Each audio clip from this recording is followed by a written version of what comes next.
Welcome to channel. ఈరోజు నేను మీకు ఒక చిన్న వంటింటి చిట్కా చెప్పబోతున్నానండి.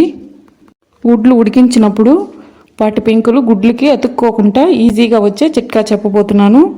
ముందుగా నేను ఉల్లిపాయలు తొక్కలు తీసుకున్నానండి. చూసారుగా ఉల్లిపాయ తొక్కలు. మనం తాలింపుకి సాంబార్కి ఉల్లిపాయలు కట్ చేసుకుంటూ ఉంటాము. వాటి తొక్కల్ని తీసుకోవాలి. ఈ విధంగా తీసుకున్న తొక్కలతో ఇప్పుడు గిన్నె తీసుకుని అందులో మనకి ఎన్ని గుడ్లు అవసరమో అన్ని గుడ్లు ఆ గిన్నెలో ఈ విధంగా వేసుకుని ఇప్పుడు అందులో ఉడికించేయడానికి సరిపడినంత వాటర్ కూడా వేసుకోండి. ఈ విధంగా వాటర్ వేసుకుని ఇప్పుడు అందులో మనం తీసి పెట్టుకున్న ఉల్లిపాయ తొక్కలు కూడా యాడ్ చేసుకోండి.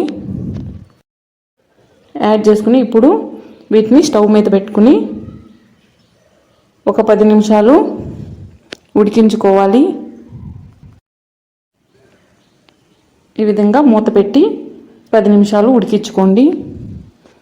10 నిమిషాల తర్వాత చూసారుగా మనకి ఈ విధంగా గుడ్లు అనేది ఉడికిపోతాయి.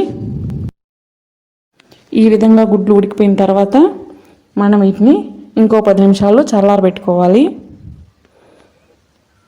ఇప్పుడు మనకి ఇవి బాగా చల్లారిపోయాయండి.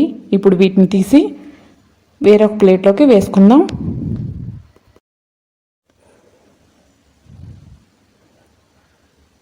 ఈ విధంగా ఉడికించుకోవడం వల్ల మనకి కోడిగుడ్డు పెంకులు చాలా ఈజీగా కోడిగుడ్డుకి అతుక్కోకుండా వచ్చేస్తాయండి. ఇప్పుడు మనం ఒక్కొక్కటిగా తీసుకుని ఈ విధంగా చాలా ఈజీగా మనకి ఇవి అతుక్కోకుండా చాలా ఈజీగా వచ్చేసాయి. ఈ విధంగా మనం అన్నిటిని కూడా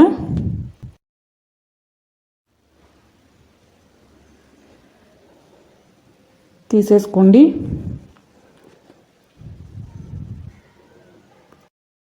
చాలా మంచి చిట్కా అండి, అందరికీ ఉపయోగపడుతుంది. తప్పకుండా ట్రై చేయండి. మా ఛానల్ని తప్పకుండా సబ్స్క్రైబ్ చేసుకోండి. ఇప్పుడు ఈ ఉడికించిన గుడ్లతో మనం ఏ కూర అన్నా కర్రీ అయినా బిర్యానీకైనా దేనికైనా ఉపయోగించుకోవచ్చు.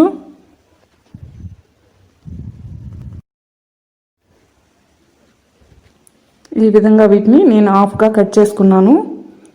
ఇందులో కొద్దిగా సాల్ట్ని వీటిపైన చల్లుకుంటూ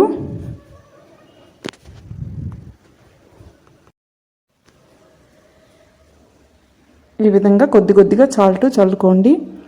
ఇప్పుడు దీనిపైన నేను కొద్దిగా పెప్పర్ కూడా యాడ్ చేసుకుంటున్నాను. ఈ విధంగా పెప్పర్ కూడా యాడ్ చేసుకోండి.